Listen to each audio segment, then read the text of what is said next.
Ultimately, what an artist is looking for is themselves. I like talking about art when you're actually doing art.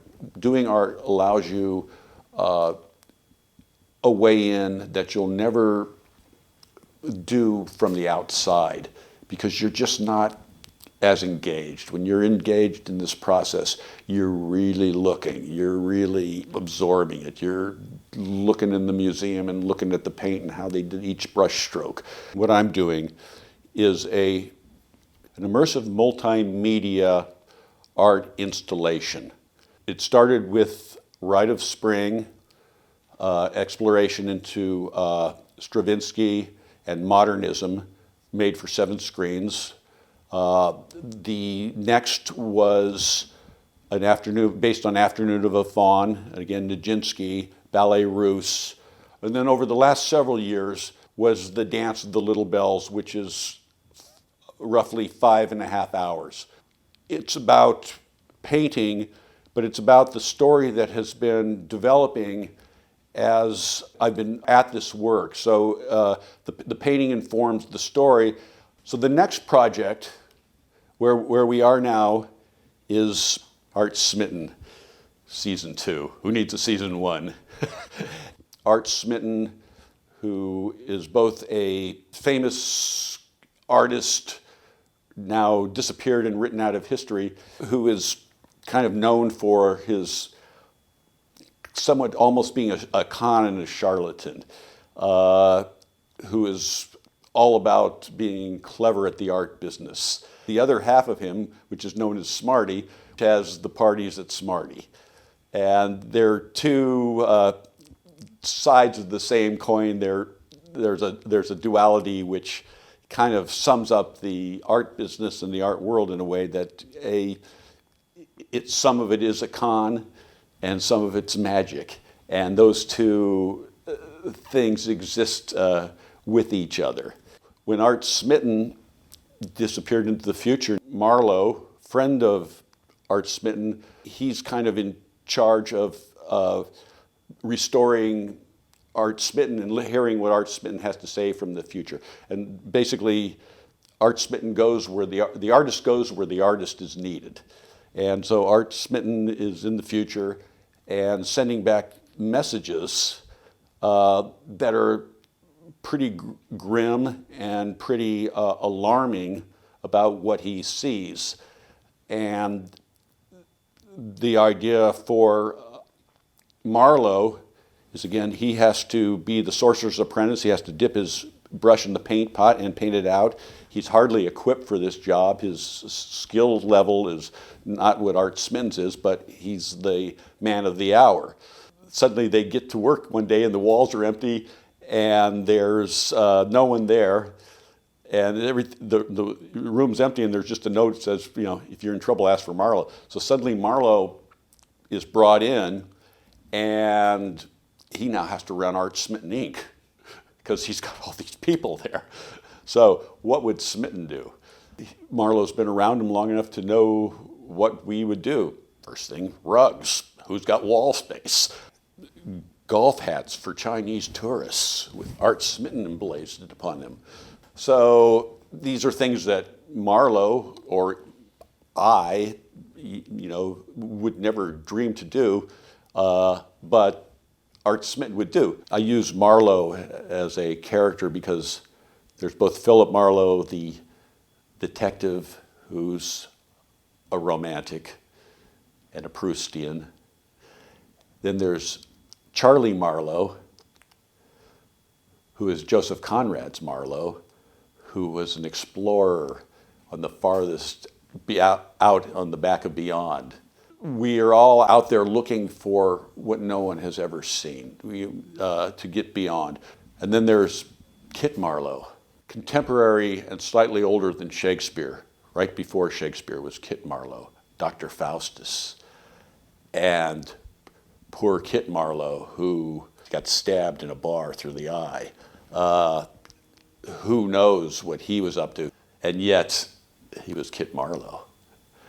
Art Smitten, artist of the future, is stuck in the future. In Art Smitten's world, The past, the present, and the future live at once. In the movie The Price of Everything, Art Smitten was written out. They tried to make it like the best artist is the most expensive artist. How could it be true? The art world is a very brutal place. Is it absurd? Yes. At $30 million. There's a lot of people that know the price of everything and the value of nothing.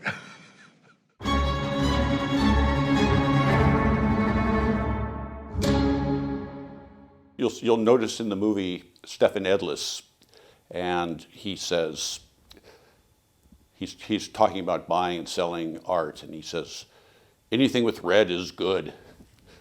Brown, forget it, you can't sell. And no fish.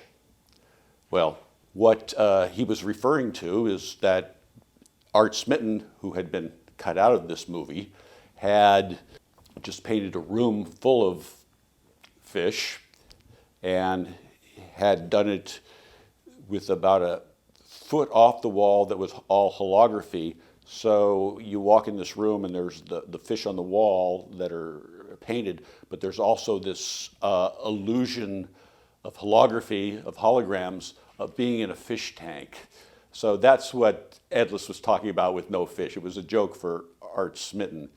And when he said brown, he meant no brown paintings. And at this, Smitten, who happened to be on the set that day, when they were filming, replied, well, what if I paint in browning? And of course, he was referring to The Last Duchess. Art Smitten, what he'd always said is it's easy to go from the sublime to the absurd, but to take it from the sublime to the absurd and back to the sublime, that was the trick in art. What Browning had done is just about described, it was just skewering of a man who didn't see the grace of the Duchess, which is what this is about. Her smile fell upon beautiful things which she loved more than him. That's the kind of the crux. And so Art Smitten, painting with these words, tried to capture the beauty of what that poem, it was everything that the Duke didn't see. And at the end, which tells you everything about bad taste in art, together down, sir, notice Neptune though, taming a seahorse, thought a rarity which Klaus of Innsbruck cast in bronze for me. And then, Art Smitten being Art Smitten, wants to put himself in the movie. And don't leave Ferrara without seeing my Ferraris, parked upon a bed of rugs by Art Smitten. Note his clever nomenclature. So anyway, who could resist that? And so My Last Duchess, read here by Louis Lebhertz. My Last Duchess by Robert Browning. That's my last Duchess painted on the wall, looking as if she were alive. I call that piece a wonder now. Frau Pandolf's hand worked busily a day, and there she stands. Would please you sit and look at her? I said Frau Pandolf by design, for I never read strangers like you that pictured countenance, the depth, the passion of its earnest glance. But to myself they turned, since none puts by the curtain I have drawn for you but I, and seemed as they would ask me if they durst, how such a glance came there. So, not the first are you to turn and ask thus. Sir, 'twas not her husband's presence only called that spot of joy into the Duchess' cheek. Perhaps Frau Pandolf chanced to say, her mantle laps over my lady's wrist too much, or paint must never hope to reproduce the faint half-flush that dies along her throat. Such stuff was courtesy, she thought, and cause enough for calling up that spot of joy. She had a heart, how shall I say, too soon made glad, too easily impressed. She liked whatever she looked on, and her looks went everywhere.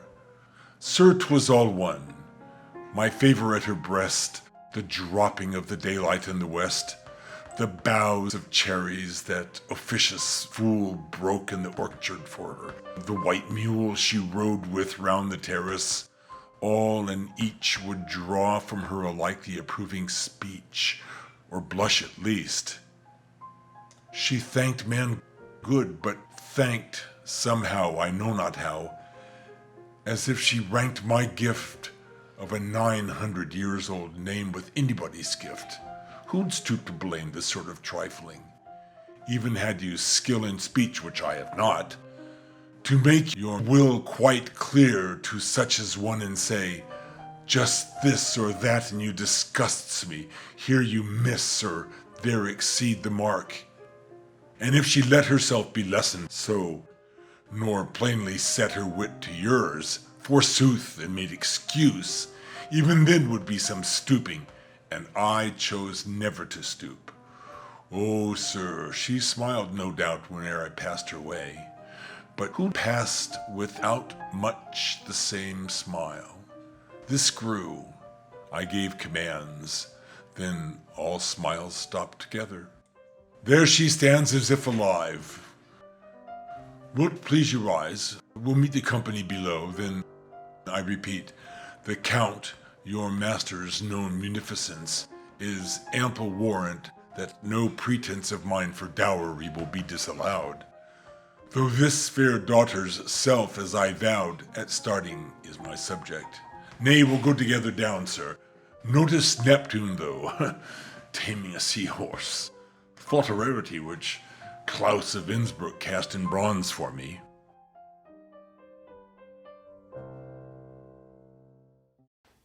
Marlowe happened to be on the set with Art Smitten when they did the filming of The Price of Everything. And the piece that he was doing that they filmed in the studio of Art Smitten was called Smoke and Mirrors. And Art Smitten was speaking how the artist in the future would sell air. He said everything is going to become simulacrum. He says when you look at art now, you look at Instagram, you flip through, and you're not looking at art, you're looking at pictures of art that look like art. And how the picture of the art and the art is becoming more confused. And the nature of the gallery, the nature of everything is changing. And so the piece is of his character, Mr. Boots. Mr. Boots is an enlightened cat. And what you see is this kind of white room. Again, the Art Smitten sales team, which has got the black pants, the white shoes, the white shirt, Art Smitten emblazoned on them. It's all very clean. And in the center of the room is the hologram of Mr. Boots.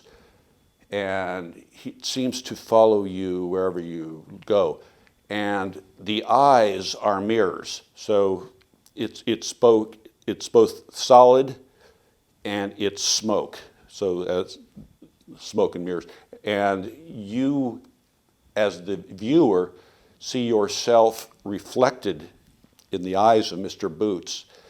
And you take a selfie with yourself reflected in the eyes of Mr. Boots. And when you look at the eyes of Mr. Boots and you see yourself in his eyes, you feel this overwhelming sense of peace and well-being and calm, because that's who Mr. Boots is. And you see yourself in his eyes. And what you do is you make three wishes. You make a wish for yourself, you make a wish for the community and those you love, and a wish for the greater planet. So you make three wishes. And the picture of you making these wishes, yourself reflected in the eyes of Mr. Boots, is then projected on a screen, and then it just goes on Instagram with everybody else making their wishes with Mr. Boots. And you're part of a community that's made your wish with Mr. Boots. So there's solidarity, there's participation, And just Mr. Boots is quite beautiful in himself if you look at these mirrors and the holography. Once you're done with this, the smitten worker will hand you a pad, which you will swipe your donation. So nothing is bought except your chance to buy air. And this is the piece that Art Smitten presented in The Price of Everything, this documentary. And this was cut out, because Smitten is gone in the future. And what was left is Jeff Koons' mirror balls. Are they great? Who knows? So if we are going to make a movie here, what it would be about is personal manifestation, what it takes to make art, the elements required, the dance you need to do to make the magic, to make it appear. And when I speak of magic, I speak about what appears before my eyes and what I actually see and experience. It comes from a sacred place, it's a sacred experience. I'm not Art Smitten. Art Smitten is a character that I've created. He tells me things that I watch this work, and I see it more than anybody. And I don't understand what he says until sometimes much later. And I go, oh, that's what it means. That's why it's there. Well, how weird is that? So the idea of the past and the present and the future living at once. And that's truly how it is. To look forward, you have to look back. And to be in the now, you have to have your foot in both places. You have to see what's coming, and you have to see what's been to navigate a time when reality is so malleable and elusive.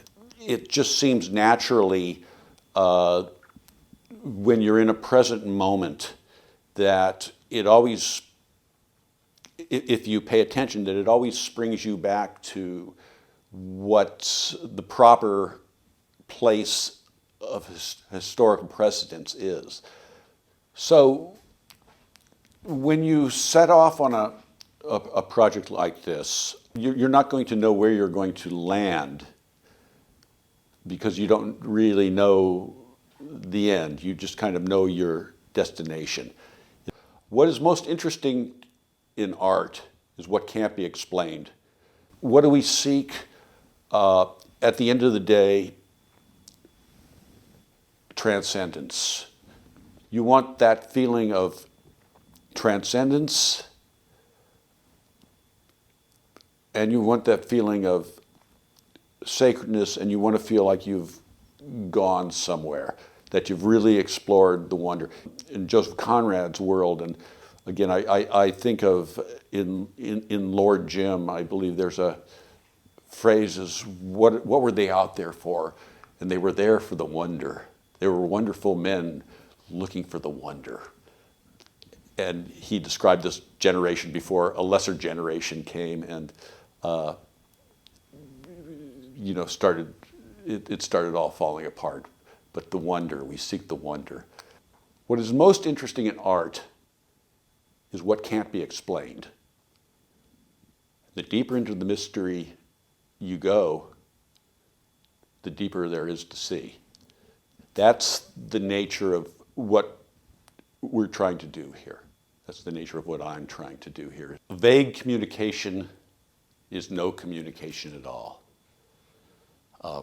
While I was having the last show at the Dali Museum, a woman came in that was a poet, and I took her into the museum, and she walked into the room where my exhibit was, and she screamed, and she said, "Get me out of here. I just can't stand this. This is just awful." Well, this is hilarious. And they go, well, I'm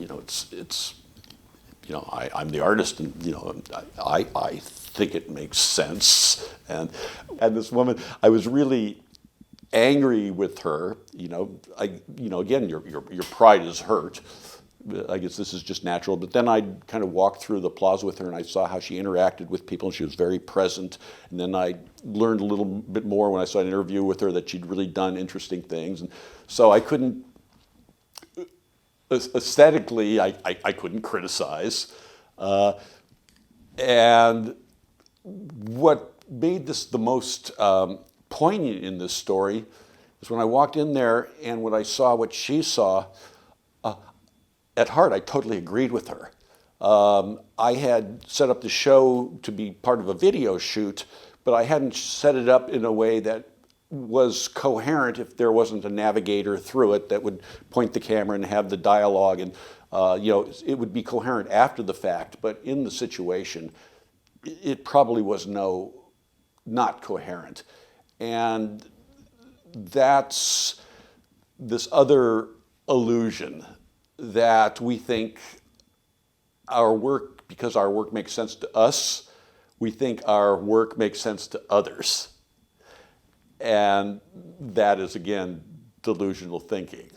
As an artist, I have gone through the looking glass, but my task is to take the audience with me and to make them see what I see. And we start from the premise that a vague communication is no communication at all. And let me say that again, a vague communication is no communication at all. So I want to, this time again, distill the message, distill the experience, and present it now in a much clearer, meaningful way. And what you want as an artist is metamorphosis. You really want big, sweeping change in your work. And the times demand clarity, the times demand passion, the times demand that you have something to say, and that you say it, and that you mean it, and that there's hope, compassion, and heart in your art.